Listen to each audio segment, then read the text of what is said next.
Faly miarabana ny tokantrano manaraka ny météo ny sarazy avy amin'ny zana-bolana manomboka mitsioka tsikelikely indray zao ny avaratraza ho an'ny ilany antsinanany Madagasikara iny saika mibatoerana izay ato anatin'ny roa andro avy ary mialefy tsikelikely kosa izy any amin'ny alatsinainy any ho any zany araka ny hitantsika amin'ny sary ihany koa ny tapany avaliky Madagasikara dia somary mbola korotany nity raona hitantsika ato atsinanany nosy ity ny any alefa no maina tanteraka ny andro ny maripana tsy dia misy loatra ny fivana goavana andrasana ato anatin'ny 3 andro avy na zavatra zany mety isy fiakarana kely ihany izy ny alatsinainy raha ny toetrandrontsika ho an'ny rapiso ary vao maraina dia mety isy ny zavona ho an'ny ilany alefa ny voatany ary mandraona mety arahina tandrikraona kosa ny any amin'ny faritra analandroko sy ny faritra vatovavy fitonany ary ny faritra atsimo antsinana mandraona ny andro ho an'ny ilany antsinanany voatany ny ambony kosa dia mandraona vitsina mipalika ny masoandro ho an'ny rapiso tolakandro misy hatrany ny tandrikraona amin'ny morontsiraka atsinanany nosy iray manontolo iny manomboka hatrany faritra analandroko zay ka hatrany amin'ny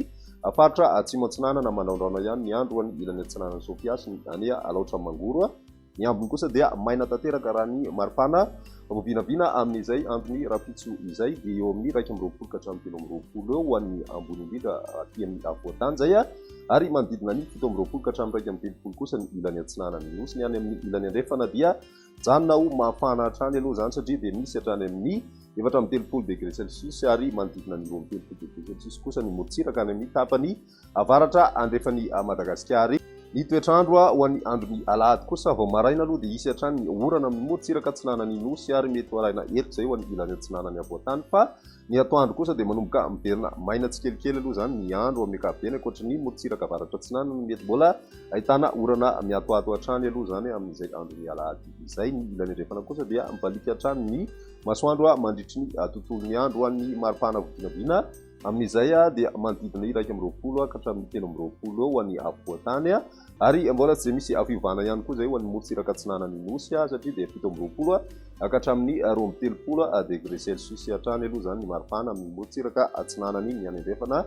tsy dia misy ny fivana goavana mahakasika an'izay maripana izay ho an'ny alatsinainy ny Pentecote kosa indray dia mbola mety isy hatrany ny orana any amin'ny tapany avaratra atsinanany Madagasikara ny faritra savana lanjiroko ary ny faritra atsinanana mandraondraona ny andro an'ny sofiasy diana ary ny ilany antsinanany voatany mety isy lalovandraona ihany fa misava ihany moa zay rehefa atoandro ny andro ny ambiny kosa dia maina tanteraka raha ny maripana vovinavina amin'izay andro ny alatsinainy izay dia manodidina ny 13 ka hatramin'ny 14 any voatany ny ambony indrindra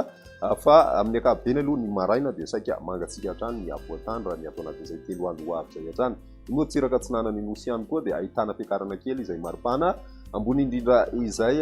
torak'izay ny any andrefana moa tsy dia misy ny fiovana mahakasika izay ny tany falitoandrivotra nisy teto Antananarivo nahitana fidinana amin'ny ankapobeny ny tany falitoandrivotra teto Antananarivo renivohitra tato anatin'ny 2 andro lasa izay mbola manatombo avy roa heriny ny fetrany OMS avokoa ny rehetrarehetra voaray raha ny mandrafitry ny toetry ny andro atao anatin'ny 3 andro no jerena dia filazomaina idina na ho atonony amin'ny ankapobeny izay tany falitoandrivotra izay ho Antananarivo renivohitra izay ny meteo tamin'ity an'ity raha fisindray fotoana manaraka veloma